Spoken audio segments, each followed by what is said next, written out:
जय हिंद। आज हम लोग देखेंगे नाउन का प्रैक्टिस सेट 1। इसमें हम लोग देखेंगे 10 से 11 क्वेश्चंस। हम आप लोगों को 200 से 300 क्वेश्चन केवल नाउन के कराएंगे। आप लोगों की 2 से 3 मैराथन आएंगी 2 से 3 घंटों की, मतलब एक मैराथन लगभग 2-3 घंटे की आ गई, तो उसमें हमने करा दी 50 क्वेश्चन। कुल मिला के हमारा वादा है कि 200 से 300 क्वेश्चन नाउन के आपको हम कराएंगे। ये केवल हमारा बेसिक वीडियो है। हम कतई बेसिक लेवल उठाएंगे, आपको पिनेकल तक पहुंचा देंगे, गारंटी मेरी है। बस आप लोगों को करना एक काम है मेरे भाई, जितने हमने क्वेश्चंस लिखे हैं सारे हम बताने का धीरे धीरे प्रयास करेंगे। इनको अपने नोट्स में इंक्लूड कर लीजिएगा, क्योंकि हर क्वेश्चन में हमने कुछ एरर कर दी है और हर क्वेश्चन आपके एग्जाम ओरिएंटेड है।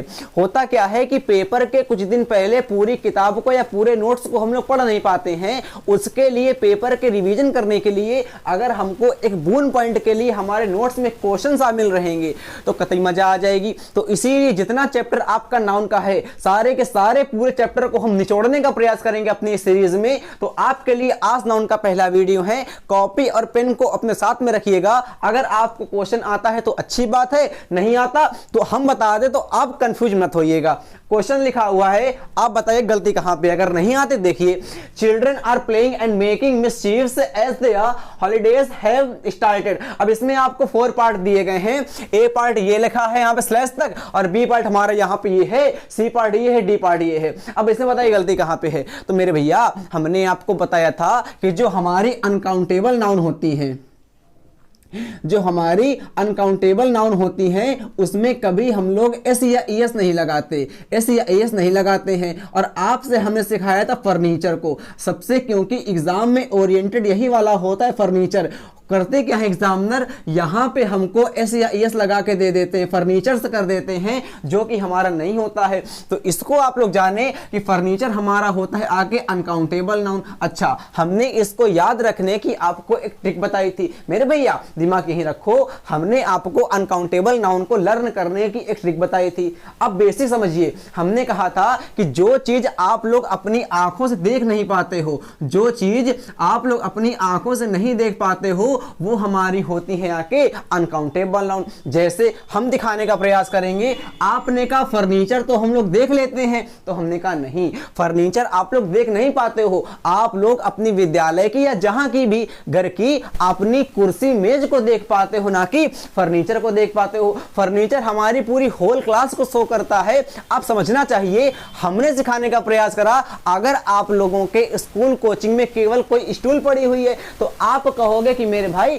स्टूल पड़ी हुई है, बोर्ड लगा हुआ है तो बोर्ड कहोगे, मतलब फर्नीचर नामक वर्ड होता ही नहीं है, बट कहने के लिए हम लोग फर्नीचर कह देते हैं। इट माई मींस फर्नीचर हमारा हो गया अनकाउंटेबल नाउन। समझने का प्रयास करिए। अब देखिए यहां पे लिखा हुआ है मिसचीव। मिसचीव का मतलब भी होता है अनकाउंटेबल नाउन। तो जो भी अनकाउंटेबल नाउन होती हैं उसमें हम लोग एस नहीं लगाते हैं, तो यहां पे आपका एस नहीं लगेगा, तो आपका एरर हो जाएगी आपके बी पार्ट में। क्या समझा आप लोगों ने। हमने सिखाने का प्रयास करा मेरे भैया कि जो हमारी अनकाउंटेबल नाउन होती हैं उसमें कभी हम लोग एस या एस नहीं लगाते हैं। अब सेकंड सेंटेंस देखिए, लिखा हुआ है मेरे भैया स्पीकर्स आफ्टर स्पीक। यहां पे भी मेरे भैया स्पीकर ही होगा। Speakers after speakers came on the stage yesterday, या नो एरर। अच्छा, हमने जब आपको पढ़ाया था चैप्टर नाउन का तो वहां पर सिखाया था हमने कि जब भी मेरे भाई कभी भी वर्ब में, जब भी कभी भी हम लोग वर्ब में ER या OR लगा देते हैं तो वो वर्ब हमारी बन जाती है आके नाउन। अब फिर समझो, हमने आपसे कहा था जब भी हम कभी वर्ब में ER या OR लगा देते हैं तो हमारी वर्ब क्या बन जाती है, नाउन बन जाती है। एग्जाम्पल देखने का प्रयास करिए। हमने कहा आपसे स्पीक क्या है, तो आपने कहा स्पीक हमारी वर्ब है। भाई जो हम लोग अपने बॉडी पार्ट से करते हैं वर्ब होती है, मतलब मेरे भैया स्पीक आपकी वर्ब हो गई। अब यहां पे लगा दिया हमने स्पीकर, तो स्पीक का मतलब तो था बोलना और स्पीकर का मतलब हो गया बोलने वाला।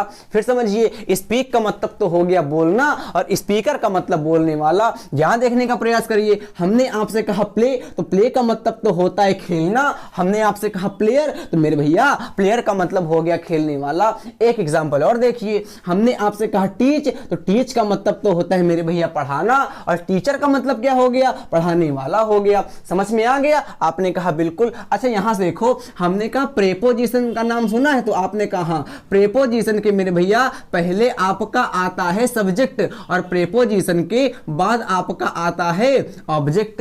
एक चीज सीखने का प्रयास करिए, जैसे मेरे भैया हमने आपके लिए एग्जाम्पल के लिए यहां पे लिख दिया आके इन, और यहां पे हमने आप लोगों से कर दिया इन कर आय कर दिया और मी कर दिया। अच्छा फिर सीखो, कठिन नहीं है। हमने कहा आप लोगों से कि प्रेपोजिशन के पहले आप लोगों का सब्जेक्ट आता है मेरे भाई, उसके बाद प्रेपोजिशन के होती है कोई, अरे वो तो पता ही ना होगा, इन ऑफ होती है, इसके बाद आपका ऑब्जेक्ट आता है। अब कतई दिमाग यहीं रखो, हमने कहा प्रेपोजिशन के बाद ऑब्जेक्ट आता है, तो हमने पूछने का प्रयास करा कि इन हमारी क्या है, तो आपने कहा प्रेपोजिशन है, तो इनके बाद क्या आएगा, आई आएगा कि मी आएगा? तो मेरे भाई आय तो हमारा होता है आगे सब्जेक्टिव केस, मतलब सब्जेक्ट होता है, तो ये तो आएगा नहीं, तो क्या आएगा, मी आएगा। ये पेपर में आती है क्वेश्चन। एक और देखिए, हमने आपसे कहा यहां पे आकर हमने कह दिया आप लोगों से ऑफ लिखा है, उसके बाद मेरे भाई यहां पे आप लोग क्या लिखेंगे, यहां पे ही लिखेंगे कि यहां पे हिम लिखेंगे? तो आपने कहा प्रेपोजिशन हमारे, अभी आपने बताया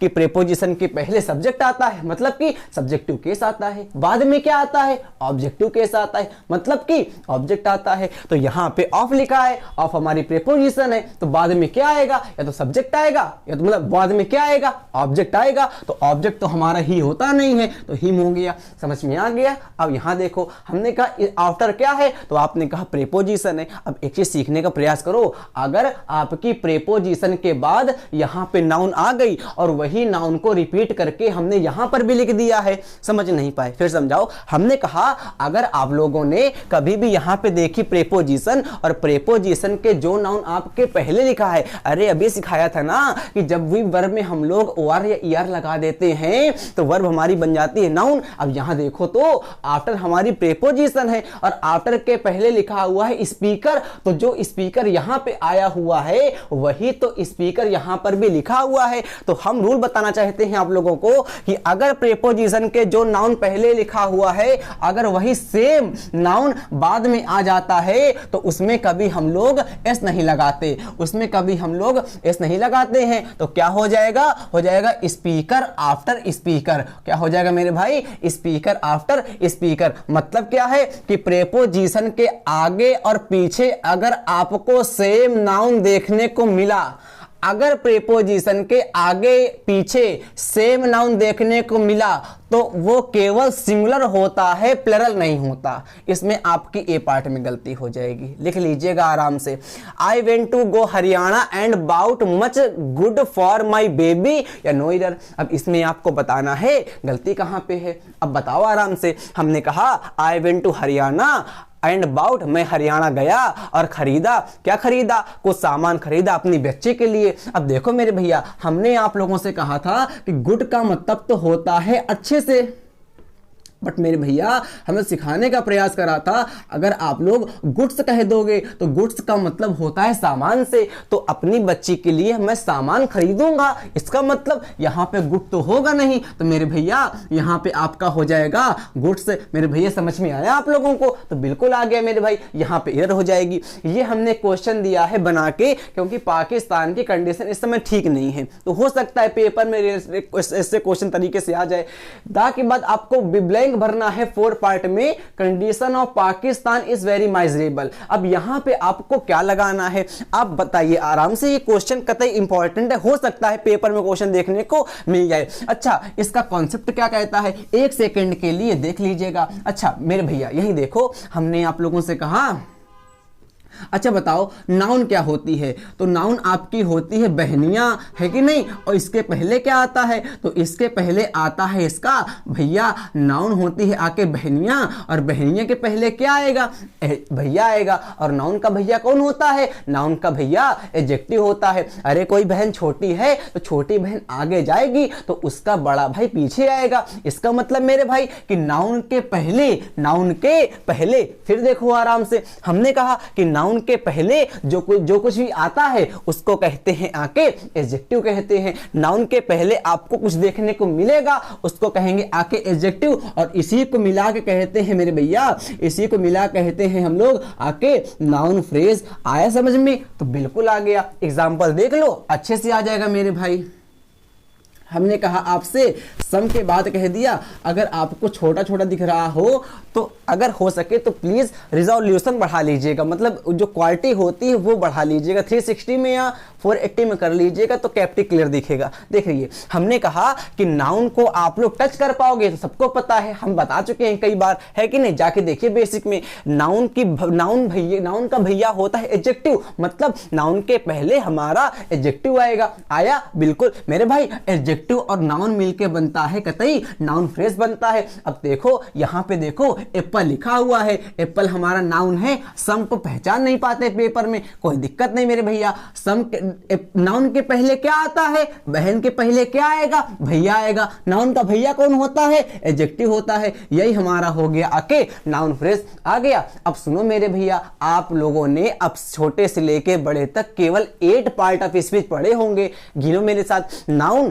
pronoun, adjective, verb, adverb, preposition, conjunction और इंटरजेक्शन। आया? इसका मतलब केवल आपकी ग्रामर में 8 होते हैं पार्ट ऑफ स्पीच, और 8 जब पार्ट ऑफ स्पीच होते हैं उनमें केवल हम लोग 2 में, एक वर्ब में और एक बार नाउन में, इन्हीं में केवल हमारा एस या एस आता है। हमको समझ नहीं आया? कठिन हो गया क्या? नहीं, आपसे हमने कहा आपके ग्रामर में टोटल 8 पार्ट ऑफ स्पीच होते हैं, 8 EIGHT 8 पार्ट ऑफ स्पीच होते हैं। उनमें हम लोग केवल 2 में, एक या तो वर्ब में एस या एस लगा दो और नाउन में या तो एस या एस लगा दो, और किसी भी पार्ट ऑफ स्पीच में पूरी ग्रामर में हम लोग एस या एस नहीं लगाते हैं। जैसे मेरे भैया हमने आपसे कहा बिटवीन, तो बिटवीन आपका प्रीपोजिशन भी होता है और कंजक्शन भी होता है। अब बिटवीन में कभी एस या एस नहीं आएगा, क्यों? क्योंकि ये हमारा ना नाउन है ना हमारी ये वर्ब है। बट अगर हमने आपसे यहां पे कह दिया आके प्ले, तो प्ले हमारी वर्ब होती है, इसीलिए यहां पे हमारा इस आ जाता है। आ गया आप लोगों को? ये तो कॉन्सेप्ट बात की बात है, ये चला पता कि नाउन के पहले क्या आता है? एडजेक्टिव आता है। अब यहां पे आओ, कंडीशन हमारी क्या है? तो आपने कहा मेरे भैया जिस वर्ड के सफिक्स में हमको ION देखने को मिलता है तो वो हमारी होती है आके नाउन। इसका मतलब कंडीशन आपकी नाउन हो गई। नाउन के पहले क्या आएगा? नाउन के पहले हमारा एडजेक्टिव आएगा, क्योंकि यही तो भैया होता है। अब इसमें हम लोग ढूंढते हैं कहां पे भैया लिखा है। देखे मेरे भैया, पक्का देखो, यहां देखो, यहां पे लिखा हुआ है इकोनॉमिक। इकोनॉमिक क्या हम लोग यहां पे लिख सकते हैं? The economic condition of Pakistan is very miserable. हाँ, हो सकता है, टिक कर सकते हैं इसको, ठीक है। The economical condition of Pakistan, economical यहां पर भी लिख दिया है, इकोनॉमिकल यहां पर भी लिख दिया है, यहां पे इकोनॉमिक्स कर लीजिएगा। अब देखिए हम सिखा रहे हैं आपको कि अगर मेरे भाई कभी भी नाउन में आप लोग, नाउन में कभी भी अगर आप लोग, सॉरी, हमने कहा अगर आप लोग नाउन में एलवाई लगा दोगे ना तो बनता है एडजेक्टिव। ये रिवीजन करवा देते हैं, जिनको नहीं आता आ जाएगा, आता है रिवीजन हो जाएगा। और एडजेक्टिव में एलवाई लगा देते हो तो बन जाता है आके एडवर्ब, एडवर्ब बन जाता है। और जब किसी हमने कहा वर्ड में हम लोग एल जोड़ देते हैं, यहां देखो हमने कहा जब भी किसी वर्ड में एल जोड़ देते हैं ना तो एल हमारा होता है एडजेक्टिव का सफिक्स। आराम से सीखो, हमने कहा कि नाउन में अगर आप लोग एलवाई लगाते हो तो बनता है एडजेक्टिव, और एडजेक्टिव में एलवाई लगाते हो तो बनता है एडवर्ब। आ गया? अब थोड़ी देर रुको, इसको यहां पे आओ। हमने कहा अगर आप लोगों को वर्ड के लास्ट में एल देखने को मिलता है, अगर आप लोगों को वर्ड के लास्ट में एल देखने को मिलता है तो ये आपका होता है एडजेक्टिव। होता है नहीं होता? अच्छा देखो ध्यान से, हमने आपसे कहा, आप लोगों से इकोनॉमिकल कहा, आप लोगों से हमने कहा इकोनॉमिकल, तो यहां पे हमारा एल आ रहा है, इसका मतलब ये तो हमारा एडजेक्टिव हो गया। और आपको पता है क्या कि एडजेक्टिव में एलवाई लगा दो तो बन जाता है आके एडवर्ब। एडजेक्टिव में एलवाई लगा दो तो बनता है आके एडवर्ब। इसका मतलब ये तो हमारा हो गया आके एडवर्ब, ये तो आएगा नहीं। इकोनॉमिक्स हमारी होती है अर्थशास्त्र, ये तो एक विषय का नाम है। ये भी नहीं आएगा। अब यहां पे आओ, इकोनॉमिकल कि इकोनॉमिक, भाई इकोनॉमिक भी आपका एक प्रकार का एडजेक्टिव हम लोग कह सकते हैं, इकोनॉमिकल तो यहां पे कहेंगे ही एडजेक्टिव। अब सुनो, इन दोनों में क्या लगाएंगे, तो आपने 80% हमारे भाइयों ने कह दिया होगा कि यहां पे हमारा ये आएगा, नहीं आएगा। क्यों नहीं आएगा, देखो आराम से। इकोनॉमिकल का मतलब होता है इकोनॉमिकल का मतलब होता है मितव्ययी, मतलब कि कंजूस, मतलब कि माइजरली। जैसे हम अपने लिए यूज करेंगे तो इकोनॉमिकल का आराम से समझो, मतलब आराम से, हड़बड़ा नहीं। हमने कहा इकोनॉमिकल जो होता है ह्यूमन रिलेटेड वर्ड होता है। इकोनॉमिकल का मतलब होता है किसी व्यक्ति से संबंधित हमारा, अगर कोई व्यक्ति कंजूस है तो उसके लिए हम लोग लगाते हैं इकोनॉमिकल। यहां पे किसी व्यक्ति की बात नहीं हो रही है, यहां पे पूरी कंट्री पाकिस्तान कुत्ते की बात हो रही है, तो इसलिए यहां पे इकोनॉमिकल ना के इकोनॉमिक आ जाएगा। मेरे भाई समझ में आया, लपेट नहीं रहे, समझो आराम से। हमने कहा इकोनॉमिकल हमारा होता है किसी पर्सन से रिलेटेड हम लोग कहेंगे इकोनॉमिकल वर्ड को। जैसे आपके मामा कतई कंजूस होंगे तो वहां पे हमारा इकोनॉमिकल आएगा। यहां पे हम लोग मामा तो मतलब कोई पर्सन तो है नहीं, यहां पाकिस्तान की बात कर रहे हैं तो यहां पे हम लोग इकोनॉमिक लिख देंगे। क्वेश्चन देखिए, linguistics is the study of language या नो एरर। अब इसमें आपको बताना है गलती कहां पे है मेरे भाई। लिंग्विस्टिक नहीं होता मेरे भाई, आप लोग लिंग्विस्टिक में गलती कर रहे हो। नहीं, अरे आपको हमने पढ़ाया है mathematics, physics, civics, economics, ethics. आपके कुछ सब्जेक्ट ऐसे होते हैं जिनमें हमारे अपने आप में ही एस या एस लगा रहता है। भूल गए क्या, फिर करो रिवीजन। हमने कहा आप लोगों से, आप लोगों के पास कुछ सब्जेक्ट ऐसे होते हैं जिनमें हमारा अपने आप ही एस या एस लगा रहता है। एक बार सोचो आराम से, फिजिक्स हो गया, मैथमेटिक्स हो गया, अब आप बताओ, सिविक्स हो गया, इकोनॉमिक्स हो गया, इथिक्स हो गया, है ना। तो यहां पे लिखा हुआ है लिंग्विस्टिक्स हमारा एक भाषा का मतलब विषय होता है, तो यहां पे हमारा लिंग्विस्टिक्स सही हो जाएगा। अच्छा, सब्जेक्ट एक होता है तो यहां पे हमारा इज आ जाएगा। इसमें हमारा द स्टडी ऑफ में तो कोई गलती नहीं है, लैंग्वेज का मतलब होता है भाषा, तो यहां पे हमारा आ जाएगा नो एरर। समझ में आया पक्का। अब यहां देखो, 10,000 rupees are not a big amount. अब इसमें बताना है गलती कहां पे है आप लोगों को। अच्छा यहां पे देखो, अच्छा रुपीज मेरे भाई क्या है रुपीज, तो आपने कहा नाउन है, इसके पहले क्या आता है भैया, आता कौन होता, एडजेक्टिव होता, तो यहां पे हमारा एडजेक्टिव आ गया। अब यहां देखो, यहां पे लिखा हुआ है 10,000 rupees are not a big amount. अच्छा, बिग अमाउंट का मतलब होता है केवल एक प्रकार का अमाउंट दिखा रहा है, ये केवल एक प्रकार का अमाउंट दिखा रहा है। आपने कहा बिल्कुल अच्छे से। अब देखो ध्यान से, सबसे पहली बात तो यहां पे हमारा आर नहीं होगा भाई। जब अमाउंट एक हो रहा है, अमाउंट का एक गट्ठा बन रहा है, तो यहां पे हमारा आर ना होके इज हो जाएगा। समझ में आया। और क्या करेंगे, यहां पे हम लोग रुपीज में एस भी नहीं लगाएंगे।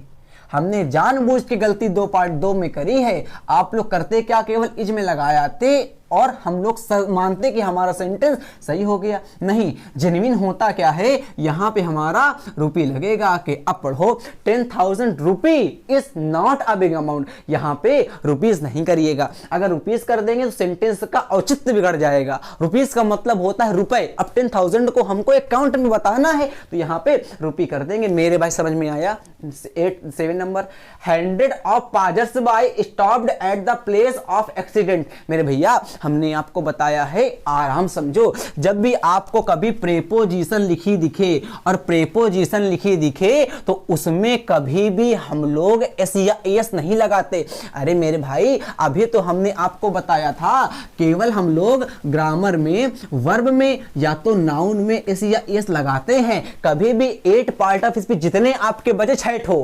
कभी भी नहीं आएगी उसमें एस या एस नहीं आएगा। इसका मतलब यहां पे हमारा बाय प्रेपोजिशन है और यहां पे एस आ गया, इसका मतलब यहां पे गलती हो गई। तो सही कैसे करेंगे, तो अभी हमने आपको यह भी तो बताया था कि प्रेपोजिशन के मेरे भैया पहले क्या आता है, सब्जेक्ट आता है। और कभी भी आपका प्रेपोजिशन में एस या एस तो आएगा नहीं, तो कहां पे आएगा, प्रेपोजिशन के पहले आएगा। इसका मतलब इसको हो जाएगा आके पाजर्स बाय, यहां से हमारा एस कट जाएगा।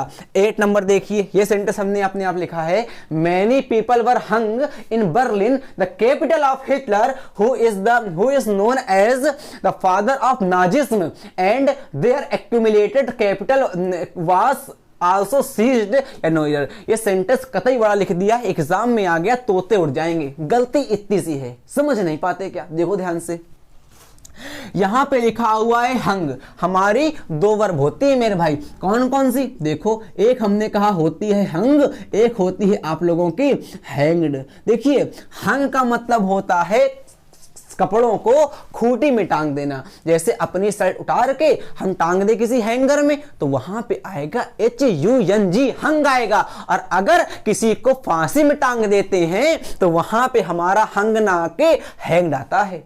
हैंग, HANG, हैंग का मतलब होता है फांसी दे देना। बट मेरे भैया हंग, HUNG, इसका मतलब होता है खूंटी में कपड़े को टांग देना। अब हिटलर क्या करता था? खूंटी में किसी आदमी को नहीं टांगता था, वो फांसी दे देते था। इसलिए मेरे भैया यहां पे हंग ना आके हैंग्ड आ जाएगा। आप लोगों का सेंटेंस बड़ा नहीं था, वर्ब इंपॉर्टेंट होती हैं। हालांकि हमने केवल एक क्वेश्चन यहां लिया है, लगभग 30 से 35 वर्ब ऐसी हैं, सारी आपको रटनी हो, गारंटी मेरी है। लगभग 30 से 35 वर्ब ऐसे हैं। एक वीडियो आएगा, जितनी वर्ब पहले रिवीजन करवाएंगे, प्रैक्टिस करवाएंगे, फिर रिवीजन, फिर प्रैक्टिस। 1-2 घंटे का सेशन हमारा आएगा, पूरी वर्ब करवाने का प्रयास करेंगे। जितने सेंटेंस आए आप लोगों के प्रीवियस ईयर में सारे करवा देंगे, गलती नहीं होगी मेरे चैप्टर से, मेरी गारंटी है। वीडियो अब आपको रोज देखने को मिलेगा। कुछ मुसीबतें हमसे हो गई थी, मतलब एडवर्सिटी आ गई थी, सबके ऊपर आती, हमारे ऊपर भी, तो बट नहीं ला पाए थे वीडियो, क्षमा प्रार्थी। अब से वीडियो रेगुलर आएगा, गारंटी है। देखो ध्यान से, हमने कहा देयर हैव बीन 5 मेन। देखो मेरे भैया 5 लिखा हुआ है, मतलब 5 हो गया प्लरल। इसके बाद मैन तो लिखेंगे नहीं, क्या लिखेंगे? Main, MEN। यहां पे कर देंगे आके मेन। कठिन लगा सेंटेंस? हल हुआ सेंटेंस मेरे भैया। आगे देखो, हम फिर वही गलती आ गई मेरे भाई। फिर देखो तो यहां पे आ गया इन हमारा प्रेपोजिशन में तो कभी एस या एस नहीं आता। प्रेपोजिशन जब भी आपको भी देखने को मिले तो उसके पहले लगा दो आके एस या एस, मतलब यहां पे लॉस में नहीं आएगा, मदर्स में कर दो आके। बस ये कंफ्यूजन होता है। जब भी आपको कोई प्रेपोजिशन देखने को मिले तो उसके पहले इस लगा दो आके। 10 सेंटेंस हमने कराए हैं। 11 सेंटेंस जो लिखा हुआ है आप लोगों का, हमारा वो आप लोगों का होमवर्क है। इसको प्लीज बनाइएगा, कठिन नहीं है, कतई सरल सेंटेंस है। इसमें हमको एरर दिख भी रही है, आप लोग बताने का प्रयास करिएगा। वीडियो कैसे लगा प्लीज अगर आप लोगों ने देखा है तो कमेंट कर दीजिएगा, कतई दिल को सुकून मिलता है। अगला वीडियो आपको जल्दी देखने को मिलेगा। अब आप लोगों को सीरीज रोज देखने को मिलेगी। इसके आप लोग नोट्स प्लीज बनाइएगा। हमको लगती है मेहनत सेंटेंस को छांटने में, कलेक्ट करने में, सेंटेंस को बनाने में, और हमने वादा करा है कि इस टाइप की जो वर्ब होती है आपको रटी होंगी। दूसरा या तीसरा वीडियो हमारी प्रैक्टिस का इसी का आएगा। और नाउन की प्रैक्टिस होने के बाद आपका प्रोनाउन, एडजेक्टिव, एडवर्ब, मतलब पूरा ग्रामर फाउंडेशन करवाने की जिम्मेदारी मेरी है। सीरीज से बाहर एक क्वेश्चन आपके एग्जाम में नहीं आएगा, कॉन्सेप्ट से बाहर नहीं आएगा। सीरीज से बाहर तो आ सकता है बट मेरे कॉन्सेप्ट से बाहर नहीं आएगा। और कॉन्सेप्ट कहाँ होंगे? सीरीज में ही होंगे। अगला वीडियो आने के लिए जय हिंद, जय भारत, वंदे मातरम मेरे भैया।